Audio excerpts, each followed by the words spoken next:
వాజీ news కు స్వాగతం. నేను జ్యోతి. ముందుగా హెడ్లైన్స్ చూద్దాం. కార్మిక కర్షక హక్కుల కోసం పోరాటానికి సిద్ధమన్న సిఐటియు నాయకులు సిహెచ్ నరసింగారావు. కార్పొరేట్లకు మద్దతు పలుకుతున్న కేంద్ర ప్రభుత్వంపై విరుచుకుపడుతూ చలో ఢిల్లీకి మద్దతు ఇచ్చామన్న వామపక్షాలు. రాష్ట్ర ప్రయోజనాల దృష్ట్యా పలు పార్టీలతో కలిసి పోటీకి సిద్ధం. ఏపీ యునైటెడ్ ఫ్రంట్ విలేకరుల సమావేశంలో జై భారత్ నేషనల్ పార్టీ అధ్యక్షులు లక్ష్మీనారాయణ వెల్లడి. రాష్ట్రంలో కాంగ్రెస్ పార్టీ బలోపేత దిశగా అధిష్టానం చర్యలు చేపడుతోంది. 16న జరగనున్న మహాసభే అందుకు నిదర్శనమన్న రాష్ట్ర అధ్యక్షులు గిడుగు రుద్రరాజు. ఇక వివరాల్లోకి వెళ్తే ఢిల్లీ రామ్లీలా మైదానంలో లక్షలాది మందితో రైతులు ధర్నా చేస్తున్నారని, రైతుల పోరాటానికి సిఐటియు మద్దతు ఉంటుందని, అలాగే సోమనాథన్ కమిషన్ సిఫార్సులు అమలు చేసే వరకు పోరాడతామని సిఐటియు రాష్ట్ర ప్రధాన కార్యదర్శి సిహెచ్ నరసింగారావు తెలిపారు. గురువారం జీవీఎంసీ గాంధీ విగ్రహం వద్ద సిఐటియు విశాఖ జిల్లా కమిటీ ఆధ్వర్యంలో సంఘీభావ కార్యక్రమాన్ని నిర్వహించారు. ఈ సందర్భంగా నరసింగారావు పాల్గొని మాట్లాడుతూ భారతదేశంలో వ్యవసాయ రంగాన్ని కార్పొరేట్లకు కట్టబెట్టే చర్యలు నరేంద్ర మోడీ కేంద్ర బీజేపీ ప్రభుత్వం చేపడుతోందని ధ్వజమెత్తారు. రైతాంగం యొక్క హక్కులను బీజేపీ కాలరాస్తోందని ఆందోళన వ్యక్తం చేశారు. సెంట్రల్ వేర్ హౌస్లన్నీ కూడా అంబానీ అదానీలకు అప్పగించడంతో రాబోయే కాలంలో ఆహార భద్రతకు ప్రమాదం ఏర్పడుతోందన్నారు. 2021లో ఢిల్లీలో రైతులు చేపట్టే ఉద్యమం తర్వాత 2022లో యూపీకి ఎన్నికలు వచ్చాయన్నారు. ఎన్నికల్లో బీజేపీ లబ్ధి పొందడం కోసం ఆనాడు తెచ్చిన నల్ల చట్టాలను వెనక్కు తీసుకుంటున్నామని, సోమనాథన్ సిఫార్సులను అమలు చేస్తామని బీజేపీ హామీ ఇచ్చిందని తెలిపారు. రైతు సంఘాల పెద్ద భారీ బహిరంగ సభ జరుగుతోంది. భారతదేశంలో ఉన్న రైతులు ఎప్పుడూ లేని విధంగా ఇప్పుడు గడిచిన 5 ఏళ్లుగా పోరాడుతున్నారు. కనీస మద్దతు ధర కోసం పోరాడుతున్నారు. మేము కార్మికులుగా కనీస వేతనం కోసం పోరాడుతున్నాం. ఈ రెండింటినీ మోడీ పట్టించుకోవటం లేదు. చూడండి ఎంత విచిత్రమో. ఎంఎస్ స్వామినాథన్కి వ్యవసాయ శాస్త్రవేత్తకి భారతరత్న ఇస్తారు. రైతుల గురించి మాత్రం పట్టించుకోరు. వాళ్ళని అణిచేస్తారు, వాళ్ళని చంపేస్తారు. ఇదెక్కడ విచిత్రం? అలాగే 5 కేజీలు ఉచిత బియ్యం ఏదైతే ఇప్పుడు ఇస్తున్నారో అది ఆహార భద్రతా చట్టంలో భాగంగా వచ్చింది. ఉచిత బియ్యం ఇస్తారు, కిందనేమో గ్యాస్ మాత్రం విపరీతంగా ధర పెంచుతారు. ఏ రకంగా చూసినా కార్పొరేట్స్, ప్రతి దాంట్లోనూ కార్పొరేట్స్కి ఎలా మేలు చేయాలి అని. భారతదేశం స్వతంత్రం వచ్చిన తర్వాత రైతులు ఇంత ఏడట్లేదు, ఇప్పుడు ఏడ్చినంతగా ఏడట్లేదు. ఎందుకంటే మొత్తం వ్యవసాయాన్ని అదానీకి అంబానీకి అప్పచెప్పియాలి, మొత్తం ఫుడ్ గోడౌన్స్ అన్నీ అదానీకి అప్పచెప్పియాలి, మొత్తం రైతులందరినీ మార్కెట్ దయాదాక్షిణ్యాలకు వదిలేయాలి. ఇప్పుడు ఏదైతే కనీస మద్దతు ధర వస్తుందో అది 6% మంది రైతులకే వస్తుంది. అది కూడా అమలు చేయలేని దుస్థితిలో ఈ గవర్నమెంట్ ఉంది.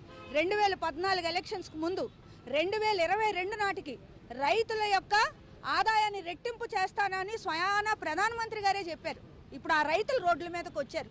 వస్తే చంపేస్తాను, రోడ్డుకి అడ్డంగా దారులు కట్టేస్తాను, మేకులు పాతేస్తాను. రైతులైన దేశద్రోహుల? ఈ మోడీ దేశద్రోహి. మొత్తం కార్పొరేట్స్కి అనుకూలంగా ఉన్నారు. రైతుల్ని కాలరాస్తున్నారు, కార్మికుల్ని కాలరాస్తున్నారు. మేమిద్దరం కలిసి పోరాడదలుచుకున్నాం. అందుకే ఈరోజు రైతులు చేస్తున్న ఉద్యమానికి అండగా నిలబడతామంతా. ధర్నాలు, నిరసనలు, సభల యొక్క సంఘీభావం ద్వారా రైతాంగానికి మద్దతు ఇవ్వడం జరుగుతుంది. విశాఖలో జరుగుతున్నటువంటి ఈ కార్యక్రమం ద్వారా కేంద్ర ప్రభుత్వం ఇప్పటికైనా రైతు వ్యతిరేక విధానాలు విరమించుకోండి. రైతులు గిట్టుబాటు ధర ఇవ్వాలి. నువ్వు చెప్పిన వాగ్దానాన్ని 2022 యూపీ ఎన్నికల ముందు చెప్పిన వాగ్దానాన్ని అమలు చేయి. 3 నల్ల చట్టాలు వెనక్కి తీసుకోవడమే కాకుండా స్వామినాథన్ సిఫార్సులు అమలు చేస్తానని చెప్పావా లేదా? ఈరోజు ఎందుకు అమలు చేయడం లేదు?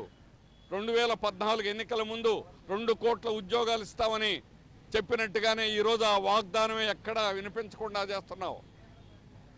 భారత్ మా పరివారం అని నా కుటుంబం చెబుతున్నావు. ఇదే నా కుటుంబం అంటే రైతులు, ప్రజానీకం అందరికీ కూడా అన్నం పెట్టే రైతుకి పొట్టలు కొట్టేటువంటి విధానాలు అమలు చేసి కార్పొరేట్కి అనుకూలంగా ఉన్నావు. కార్పొరేట్లకు రుణమాఫీ చేశావు. రైతులకు రుణమాఫీ చేస్తే వీపీ సింగ్ కాలంలో 10,000 కోట్లే రుణమాఫీ చేసినందుకు వీపీ సింగ్ ప్రభుత్వాన్ని విపరీతంగా విమర్శించారు.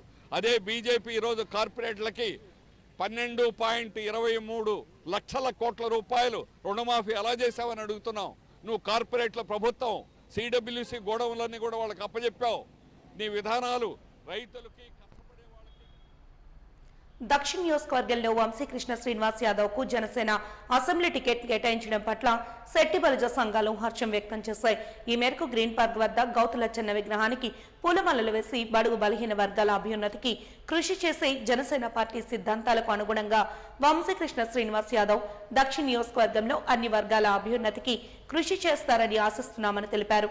ఈ సందర్భంగా వారు మాట్లాడుతూ దక్షిణ నియోజకవర్గంలో ఉన్న శెట్టి బలిజ యాత ఇతర బడుగు బలహీన వర్గాల ప్రజలందరూ వంశీకృష్ణ శ్రీనివాస్ యాదవ్ ను గెలిపించుకునేందుకు కృషి చేస్తామని తెలిపారు. తమ సామాజిక వర్గాల అభివృద్ధికి వంశీకృష్ణ శ్రీనివాస్ యాదవ్ సహకరిస్తారనే ఆశాభావాన్ని వ్యక్తం చేశారు.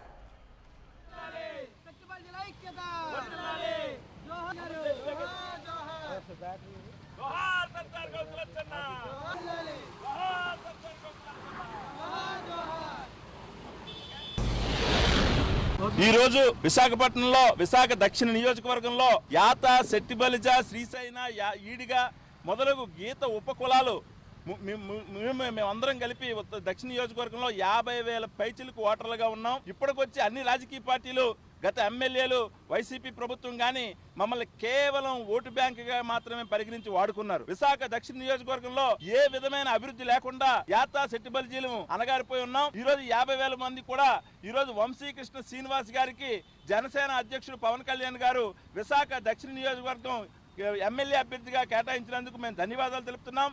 మేము 50,000 మంది ఎవరైతే ఉన్నామో యాత, శ్రీశైన, శెట్టి బలిజ కులాలు అందరం, మా యువత అందరం వంశీకృష్ణ శ్రీనివాస్ కోసం నిరంతరం కష్టపడి ఆయన్ని ఎమ్మెల్యేగా గెలిపించుకుంటామని, యాత, శెట్టి బలిజ కులాలు మొత్తం అండగా ఉంటామని మేము ఈరోజు సర్దార్ గౌతులచ్చన్న సాక్షిగా తెలియజేస్తున్నాం. ఈరోజు జనసేన, టీడీపీ, బీజేపీ ఉమ్మడి అభ్యర్థి అయినటువంటి వంశీకృష్ణ ఆధ్వర్యంలో దక్షిణ నియోజకవర్గంలో గల యాత, శెట్టి బలిజీలు 50,000 ఓటు బ్యాంక్ ఉన్నది. మేమందరం అభివృద్ధి చెందుతాం, మా సంక్షేమం బాగుంటుంది, మా అందరికీ బాగుంటుందని మేము నమ్ముతూ ఈరోజు మేమందరం కూడా ఈరోజు ఏకమై యువజన విభాగం యువత అందరం ముందుకొచ్చి ఈరోజు ఈ కార్యక్రమం చేస్తున్నాం. ప్రతి ఇంటికి, ప్రతి గడపకి మేము ముందుండి వెళ్ళి వంశీకృష్ణ శ్రీనివాస్ గెలుపుకి నిరంతరం పోరాడతామని. విభజన హామీల అమలుకు నదుల అనుసంధానంతో రాష్ట్రాన్ని వ్యవసాయ రంగంలో అభివృద్ధికి సహకరించే దిశగా పలు పార్టీలతో కలిసి ఏపీ యునైటెడ్ ఫ్రంట్ గా పోటీ చేయనున్నామని సిబిఐ మాజీ జేడీ జై భారత్ నేషనల్ పార్టీ అధ్యక్షులు వివి లక్ష్మీనారాయణ తెలిపారు. ఈ మేరకు ఎంవీపీ కాలనీలోని పార్టీ కార్యాలయంలో నిర్వహించిన విలేకరుల సమావేశంలో పలు పార్టీల అధ్యక్షులు పాల్గొని మాట్లాడారు. రాష్ట్రంలో అస్తవ్యస్త పరిస్థితులు నెలకొంటున్న ప్రస్తుత రాజకీయాలు అనైతిక కూటములతో ప్రయోజనాలకు తిలోదకాలు వదులుతున్నారని వారు వెల్లడించారు. విభజన హామీల అమలు, ప్రత్యేక హోదా సాధనకై ఏపీ యునైటెడ్ ఫ్రంట్ కృషి చేస్తుందని స్పష్టం చేశారు. కేంద్ర ప్రభుత్వం విశాఖ రైల్వే జోన్ ఏర్పాటుకు, విభజన హామీల అమలుకు కృషి చేయకపోవడంతో ఉత్తరాంధ్ర వెనుకబాటుతనానికి గురవుతోందని ఆవేదన వ్యక్తం చేశారు.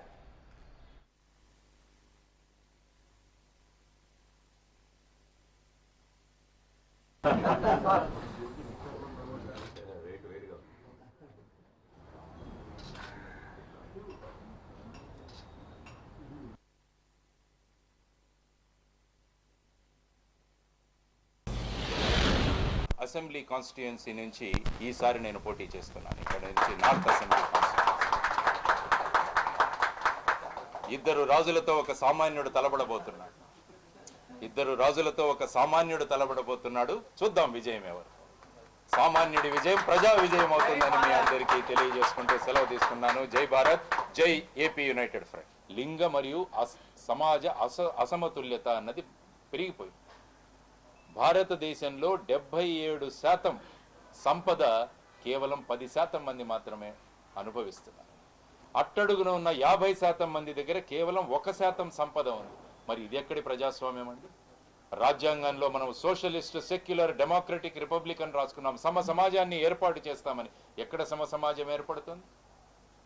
ఎప్పుడు కూడా ప్రైవేటైజ్ చేయాలి, ప్రైవేట్ కంపెనీలు రావాలి. మన విశాఖ స్టీల్ ప్లాంట్ను ప్రైవేటైజ్ చేస్తున్నారు. ఏమంటున్నారు వాళ్ళు? Government has no business to be in business అంటున్నారు. మరి రేపు తెలుస్తా ఏ బిజినెస్ సంస్థలు ఏ పార్టీలకు ఎన్ని ఎలక్టోరల్ బాండ్స్ ఇచ్చారో అన్నది. దాన్ని కూడా ఆపడానికి ప్రయత్నించారు. చూడండి, స్విస్ బ్యాంకుల్లో ఉన్న అకౌంట్ డీటెయిల్స్ మేము బయటికి పెడతామని ఎలక్షన్లలో బ్రహ్మాండంగా మాట్లాడారు. మన స్టేట్ బ్యాంక్ ఆఫ్ ఇండియాలో ఎవరు ఎన్ని డబ్బులు ఇచ్చారో చెప్పడానికి మళ్ళా సుప్రీంకోర్టుకు వెళ్ళారు, మాకు సమయం ఇవ్వండి అని. ఇది మన రాజకీయ నాయకుల యొక్క నిజాయితీ తత్వం. కాబట్టి రేపు బయటికి రానివ్వండి. ఏ కంపెనీలు ఏ పార్టీకి ఎంత డబ్బులు ఇచ్చాయి, ఏ పార్టీలు ప్రభుత్వంలోకి వచ్చాక ఈ కంపెనీలకు ఎన్ని పన్నులు అప్పగించాయి అన్నది చూద్దాం. అందుకనే సుప్రీంకోర్టు అన్నది ఇది క్విడ్ ప్రోకో అని, మీకిది నాకిది అన్న విధంగా ఈ ఎలక్టోరల్ బాండ్స్ ఉన్నాయి, వాటిని రద్దు చేయండి. యాక్చువల్గా మీరు చూసుకుంటే జిఎస్టీ మాకు కలెక్షన్లు పెరిగాయి అంటున్నారు. మీరు యాక్చువల్గా ఒక్కసారి చూస్తే 64% జిఎస్టీ ఎక్కడి నుంచి వస్తుంది అంటే 50% ఈ అట్టడుగున ఉన్న ప్రజలు ఎవరైతే ఉన్నారో వాళ్ళు 65% జిఎస్టీ కడుతున్నారు. ఈ పైన ఉన్న 10% వాళ్ళు ఎంత జిఎస్టీ కడుతున్నారో తెలుసా? కేవలం 4% జిఎస్టీ. 22వ వార్డులో జరిగిన అభివృద్ధి పనులపై జనసేన కార్పొరేటర్ పీతలమూర్తి యాదవ్ విలేకరుల సమావేశాన్ని నిర్వహించారు. పీఠాపురం కాలనీలో నిర్వహించిన విలేకరుల సమావేశంలో ఆయన మాట్లాడుతూ 11,47,54,000 రూపాయల వ్యయంతో తమ వార్డులో అభివృద్ధి పనులను నెరవేర్చామని తెలిపారు. బీటీ రోడ్లు, రహదారుల విస్తరణ, శిథిలావస్థలో ఉన్న భవనాల పునర్నిర్మాణం తదితర అంశాలపై ఈ నిధులను వెచ్చించినట్లు తెలిపారు. అయితే ఈ వార్డులో జరిగిన అభివృద్ధి పనుల వెనుక పోరాటమే తప్ప అధికార పార్టీ సహకారం అంతంత మాత్రమే ఉందని తెలిపారు. ప్రతిపక్ష నాయకుడిగా తన వార్డు ప్రజల కోసం కొంతమేర అభివృద్ధిని సాధించగలిగానని తెలిపారు. ఆ నిధులు కానీ సిద్ధార్థనగర్ కాలనీ వాసులకి యువతకి ఇచ్చినటువంటి ఆ బిల్డింగ్ కోసం అన్నది కానీ గౌరవం రద్దు చేశారు. ఒక ఎంపీ తన పరిధిలో 7 నియోజకవర్గాల జీవీఎంసీ 22వ వార్డు నేను ప్రాతినిధ్యం వహిస్తున్నటువంటి దానికి ఒక ప్రతిపక్ష కార్పొరేటర్గా, జనసేన పార్టీ చెందినటువంటి కార్పొరేటర్గా 11,47,57,000 రూపాయల అభివృద్ధి పనులు ఇప్పటి వరకు చేపట్టడం జరిగింది. వార్డులో ఉన్నటువంటి ప్రధాన రహదారులు, అలాగే వీధుల్లో ఉన్నటువంటి సీసీ రోడ్లు కానీ, డ్రైన్స్ కానీ, అలాగే భూగర్భ డ్రైనేజీ వ్యవస్థ ఏదైతే ఉందో దాన్ని ఆధునీకరించడంలో కానీ, వార్డులో ఉన్నటువంటి అనేకమైనటువంటి పనులు ఏవైతే ఉన్నాయో అవన్నీ కూడా జీవీఎంసీ నిధులతో పెద్ద ఎత్తున వెచ్చించి వార్డు అభివృద్ధి కార్యక్రమాలు చేపట్టడం అన్నది ఇవాళ జరిగింది. కేవలం బీటీ రోడ్సే 2,82,25,000 రూపాయలతో వేయడం జరిగింది. అలాగే బిల్డింగ్లు ఏవైతే ఉన్నాయో గత 25 ఏళ్ళ వయసు అయిపోయి శిథిలావస్థలో ఉన్నటువంటి బిల్డింగ్స్ కూడా మంగాపురం కాలనీ అంగన్వాడీ భవనం కానీ, రాజీవ్ నగర్ ఉన్నటువంటి అంగన్వాడీ భవనం సచివాలయం కానీ, అలాగే కొత్తగా సిద్ధార్థ నగర్లో ఒక నూతన బిల్డింగ్ G+1 బిల్డింగ్ నిర్మించడానికి ఖాళీ స్థలంలో జీఎంసీ స్థలంలో ఆ బిల్డింగ్ నిర్మాణం కొరకు నిధులు తీసుకురావడం కానీ, అదేవిధంగా బలరాం నగర్ వాసులకి అక్కడ ఉన్నటువంటి వారు కమ్యూనిటీ హాల్ సచివాలయంకి ఏదైతే వినియోగిస్తున్నారో ఆ బలరాం నగర్ వాసులకి వాళ్ళకి ఇచ్చిన మాట ప్రకారం కమ్యూనిటీ హాల్ కట్టించడానికి G+1 బిల్డింగ్ కొత్తగా నిర్మించడానికి నిధులు తీసుకురావడం కానీ, అన్ని విషయాల్లో కూడా 11.5 కోట్ల రూపాయలు అభివృద్ధి పనులకి ఇవాళ జీఎంసీ నుంచి నిధులు పెద్ద ఎత్తున ప్రజల విన్నపాలు కౌన్సిల్లో తెలియజేసి జీవీఎంసీ అధికారులకి, జీవీఎంసీ కమిషనర్ గారికి, గౌరవ మేయర్ గారికి తెలియజేసి అభివృద్ధి కార్యక్రమం చేపట్టడం జరిగింది. వాటికి ఉన్నటువంటి public health primary health centre, urban primary health సెంటర్ని 2021లో మారికి వలసకి షిఫ్ట్ చేసేశారు. దాని మీద తూర్పు నియోజకవర్గంలోనే జోన్ 3లో అత్యంత పెద్ద వాటిది, ప్రజలందరికీ కూడా ప్రైమరీ హెల్త్ సెంటర్ ఉండాలని చెప్పి దానిపైన హెల్త్ ప్రిన్సిపల్ సెక్రటరీ నివాస్ గారిని, అప్పుడు చీఫ్ సెక్రటరీ గారిని, జిల్లా కలెక్టర్ గారిని, కమిషనర్ గారిని, డిఎంఎండ్ వచ్చే అధికారులు ముస్లింలకు రాజకీయంగా సామాజికంగా ఆర్థికంగా అండగా నిలిచిన ఏకైక పార్టీ తెలుగుదేశమని రాష్ట్ర టీడీపీ ప్రధాన కార్యదర్శి మహమ్మద్ నజీర్ ఉద్ఘాటించారు. విశాఖ తెలుగుదేశం పార్టీ కార్యాలయంలో ఏర్పాటు చేసిన మీడియా సమావేశంలో ఆయన మాట్లాడుతూ ముస్లిం మైనార్టీలను అన్ని విధాలా గౌరవించి మొట్టమొదటిసారిగా ఉన్నత పదవులు ఇచ్చిన పార్టీ తెలుగుదేశమని అన్నారు. హైదరాబాద్ లో బషీరుద్దీన్ బాబు ఖాన్ వంటి కోటీశ్వర్ని కూడా ఏ రాజకీయ పార్టీలు పట్టించుకోలేదని మొదటిసారిగా రాజకీయ గుర్తింపు నుంచి మంత్రి పదవిలో కూర్చోబెట్టిన ఘనత తెలుగుదేశానికే దక్కుతుందన్నారు. వైఎస్ఆర్సీపీ ప్రధాన కార్యదర్శులుగా సజ్జల రామకృష్ణారెడ్డి, విజయసాయిరెడ్డి వంటి వారు ఉంటే ముస్లిం మైనార్టీకి చెందిన తనను చంద్రబాబు తెలుగుదేశం పార్టీ రాష్ట్ర ప్రధాన కార్యదర్శి పదవిలో కూర్చోబెట్టడం, కీలక బాధ్యతలు అప్పగించారని గుర్తు చేశారు. సామాజిక న్యాయానికి మారుపేరు తెలుగుదేశం పార్టీ అన్నారు.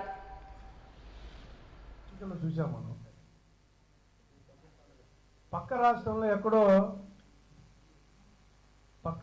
ఎక్కడో ఒక మూలన ఉండే పార్టీ,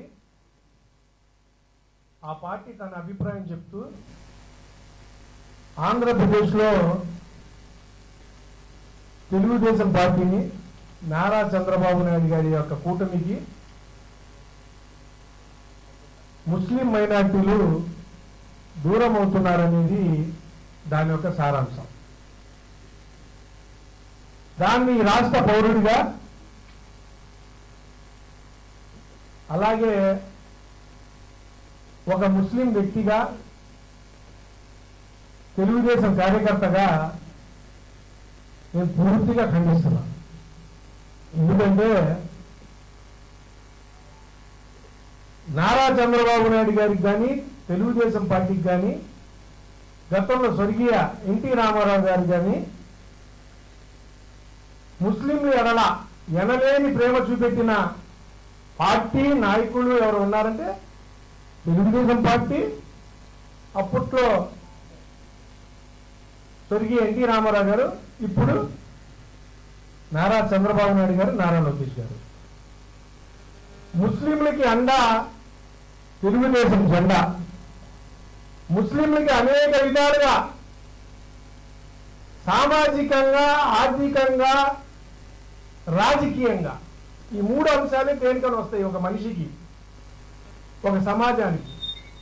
సామాజికంగా అంటే సమాజంలో ఈ మతానికి సంబంధించి లేకపోతే ఈ కులానికి సంబంధించి సామాజికంగా ఎటువంటి అవసరాలు ఉన్నాయి, వీళ్ళు ఎలా ఆదుకోవాలనేది పార్టీలు ఆలోచించినప్పుడు ముస్లింలకి అనేక విధంగా సామాజికంగా సంక్షేమ పథకాలు స్వర్గీయ ఎన్టీ రామారావు గారి కాడ నుంచి నేటి వరకు అందిస్తున్న పార్టీ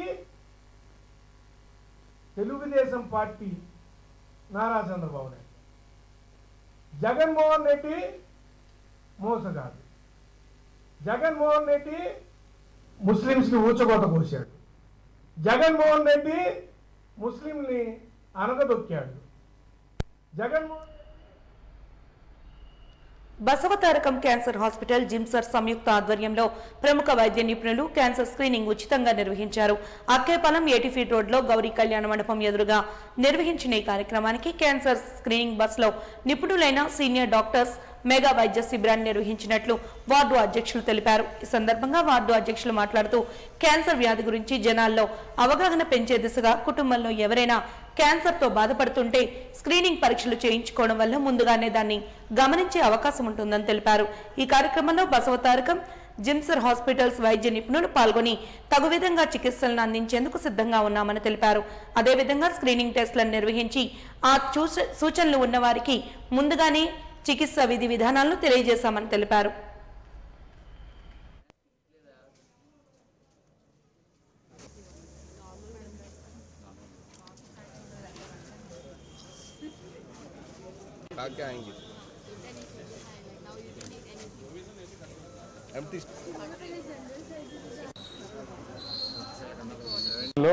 గీతం ఇన్స్టిట్యూట్ మరియు క్యాన్సర్ బసవతార ఆధ్వర్యంలో వీరు ఇద్దరు ఉమ్మడిగా కలిసి ఇవాళ భర్తగారి ఆధ్వర్యంలో గతంలో కూడా పెట్టడం జరిగింది. అలాగే ఈసారి ఫస్ట్ టైం వైజాగ్లో, స్టేట్లో ఫస్ట్ టైం వైజాగ్లో క్యాన్సర్ కూడా తీసుకుని వచ్చి మొత్తం కిట్ అని తీసుకుని వచ్చి ఫ్రీ క్యాంపింగ్ పెట్టడం జరిగింది. వాళ్ళందరికీ కూడా మెడికల్గా పెట్టడం, వాళ్ళందరికీ కూడా ఫ్రీ క్యాంప్ పెట్టి ప్రతి పేదవాళ్ళు కూడా ప్రతి వార్డులో ఉన్న వాళ్ళు అలాగే నార్త్లో ఉన్న సభ్యులు అందరూ కూడా వినియోగించుకోవాలని భర్త గారు చాలా వరకు కృషి చేశారు. లాస్ట్ ఇయర్ కూడా అలాగే చేయించారు. ఈసారి కూడా అధిక సంఖ్యలో రావాలని వీళ్ళందరూ కూడా అందరూ ఫ్రీ క్యాంపులు ఎంత కాస్ట్లీ మందులైనా సరే దగ్గరుండి ఇచ్చి మళ్ళీ తిరిగి బస్సు కూడా వేస్తున్నారు. మళ్ళీ బస్సు వేసి తీసుకుని వెళ్ళి ఇదే స్పాట్లో మళ్ళీ తీసుకుని వెళ్ళి డ్రాప్ చేసి మళ్ళీ ఇదే స్పాట్లో ఇక్కడ తీసుకుని రావడం జరుగుతుంది.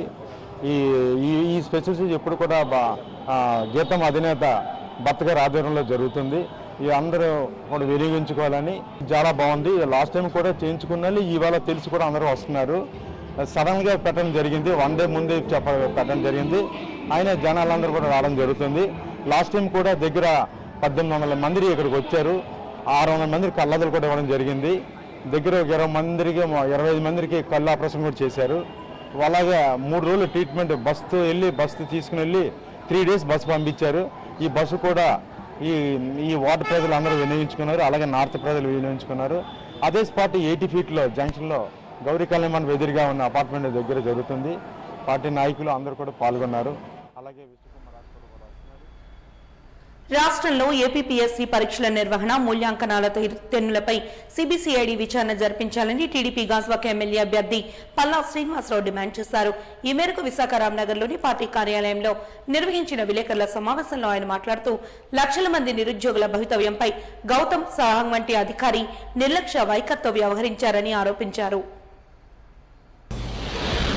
పరీక్ష నిర్వహణలోని మూల్యాంకనం విషయంలో కానీ జరిగినటువంటి అవకతవకలపై సిబిఐ ఎంక్వైరీ చేయాలని మేము డిమాండ్ చేస్తున్నాం. ఏపీపీఎస్సీ గ్రూప్ 1 ఎగ్జామ్ నిర్వహణలోని అలాగే మూల్యాంకన విషయంలో కూడా జరిగినటువంటి అవకతవకలపై సిబిఐ ఎంక్వైరీ చేయాలి.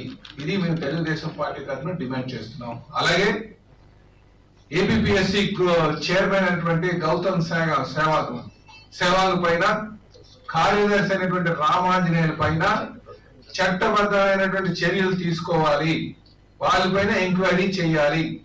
ఎందుకంటే ఈరోజు ఏదైతే డిజిటల్ మూల్యాంకనం ఉందో అలాగే మాన్యువల్ మూల్యాంకనం ఉందో దాన్ని వీళ్ళు రాజకీయ మూల్యాంకనం కింద చేశారు. ఇందులో కోర్టుని కూడా తప్పుదోవ పట్టడానికి ప్రయత్నం చేశారు. దీనివల్ల 1,00,000 మంది విద్యార్థులు వారు నిజంగా విస్మయానికి చెందినటువంటి పరిస్థితి ఉంది. వాళ్ళ నోట్లో మట్టి కొట్టారు.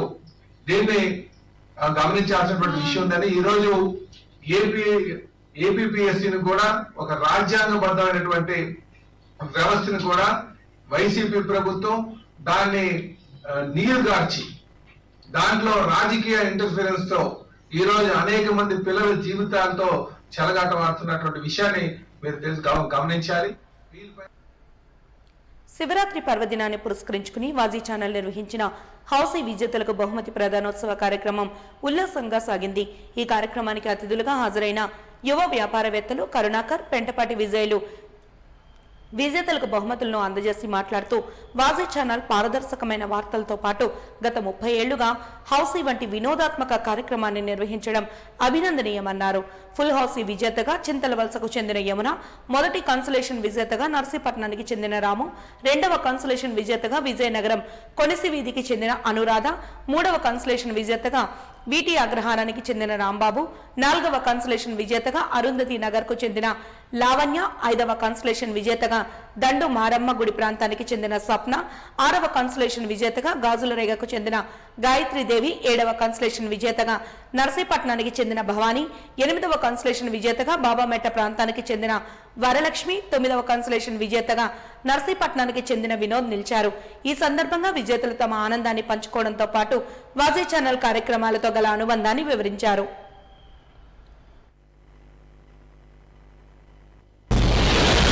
చాలా హ్యాపీగా ఫీల్ అవుతున్నాను సార్. ఇదే ఫస్ట్ టైం గిఫ్ట్ రావడం. 5 years నుంచి ఆడుతున్నాం కానీ ఎప్పుడు రాలేదు. ఇదే ఫస్ట్ టైం. చాలా హ్యాపీగా ఉంది సార్. నాకు ఇలా పార్టిసిపేట్ చేసి గెలవడం అనేది, 4 జిల్లాల్లో ఈ విన్నర్ అయ్యి గెలవడం అనేది నాకు చాలా హ్యాపీగా ఉంది సార్.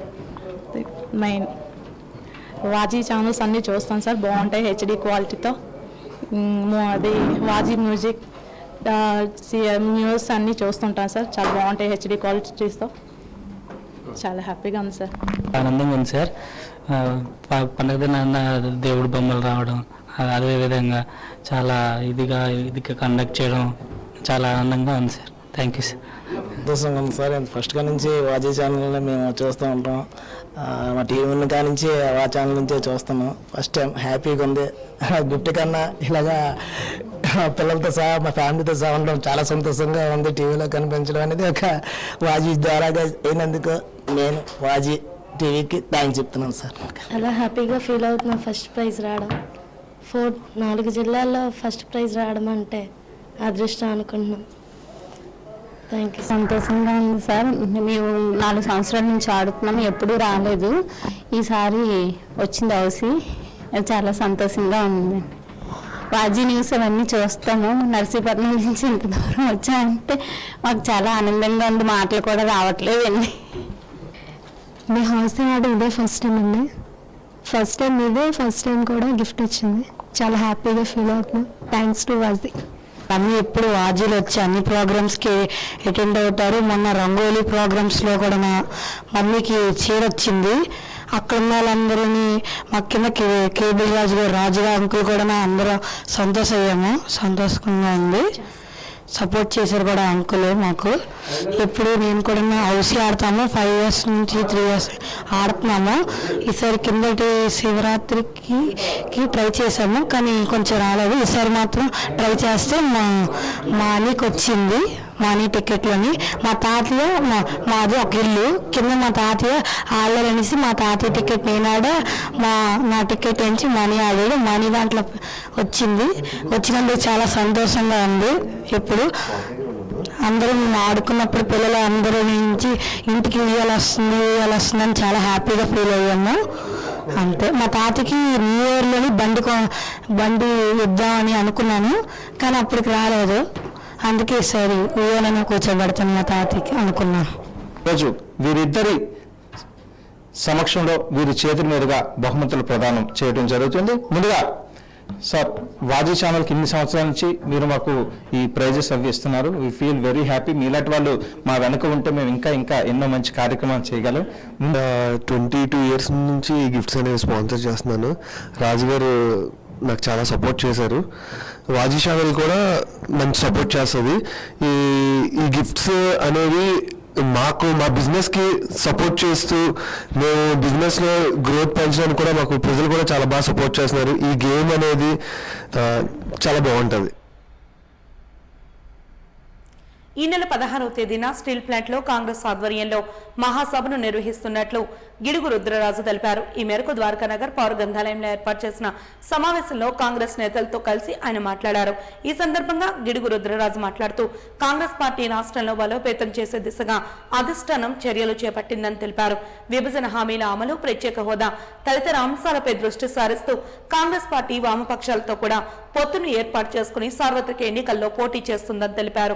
16వ తేదీన జరగనున్న భారీ మహాసభకు తెలంగాణ ముఖ్యమంత్రి రేవంత్ రెడ్డి హాజరు కానున్నట్లు వెల్లడించారు. కాంగ్రెస్ లో చేరేందుకు సీనియర్ నాయకులు సైతం సంసిద్ధంగా ఉన్నారని, దీనిపై తగు నిర్ణయం తీసుకునేందుకు అధిష్టానం కార్యాచరణ ప్రారంభించిందని తెలిపారు. మీరు ఏదో ఒక ప్లేస్ చెప్తే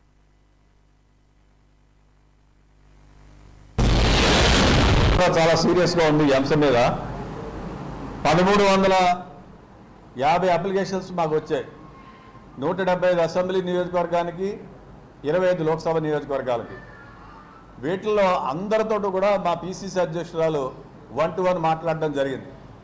అప్లికేషన్ పెట్టినటువంటి ప్రతి అభ్యర్థి for the first time in the history of Andhra Pradesh Congress committee Vijayawada కార్యాలయంలో మేడం గారు రాత్రి 2-3 కూర్చొని అందరితో కూడా మాట్లాడారు.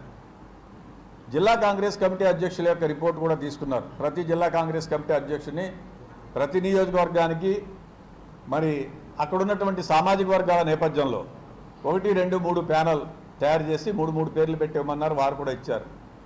వర్కింగ్ ప్రెసిడెంట్స్ యొక్క రిపోర్ట్ కూడా తీసుకున్నారు. వర్కింగ్ ప్రెసిడెంట్స్ అందరూ కూడా ఆయా సెక్టార్స్ మీద అవగాహన ఉంటుంది కాబట్టి వాళ్ళ రిపోర్ట్ కూడా తీసుకున్నారు.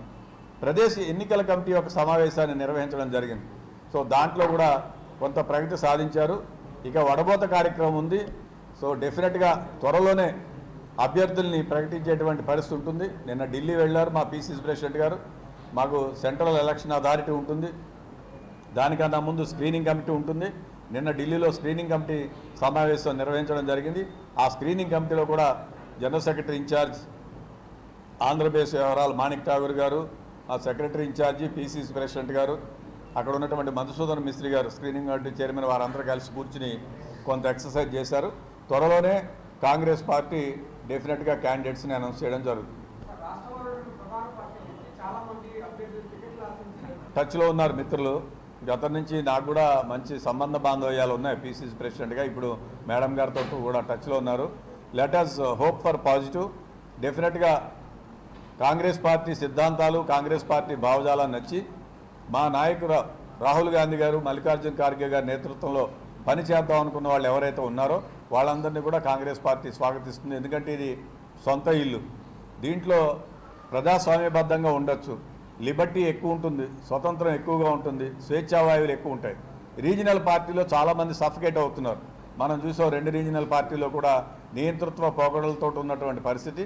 సో డెఫినెట్గా వాటిలన్నింటినీ కూడా అర్థం చేసుకుని స్వేచ్ఛాయుత వాతావరణంలో పనిచేయడం. వాజీ న్యూస్ ముగించే ముందు హెడ్లైన్స్ మరొకసారి చూద్దాం. కార్మిక కర్షక హక్కుల కోసం పోరాటానికి సిద్ధమన్న సిఐటియు నాయకులు సిహెచ్ నరసింగారావు.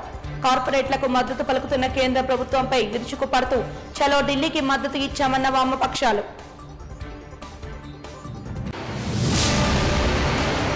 రాష్ట్ర ప్రయోజనాల దృష్ట్యా పలు పార్టీలతో కలిసి పోటీకి సిద్ధం. ఏపీ యునైటెడ్ ఫ్రంట్ విలేకరుల సమావేశంలో జయ భారత్ నేషనల్ పార్టీ అధ్యక్షులు లక్ష్మీనారాయణ వెల్లడి. రాష్ట్రంలో కాంగ్రెస్ పార్టీ బలోపేత దిశగా అధిష్టానం చర్యలు చేపడుతోంది. 16న జరగనున్న మహాసభే అందుకు నిదర్శనమన్న అధ్యక్షులు గిడుగు రుద్రరాజు.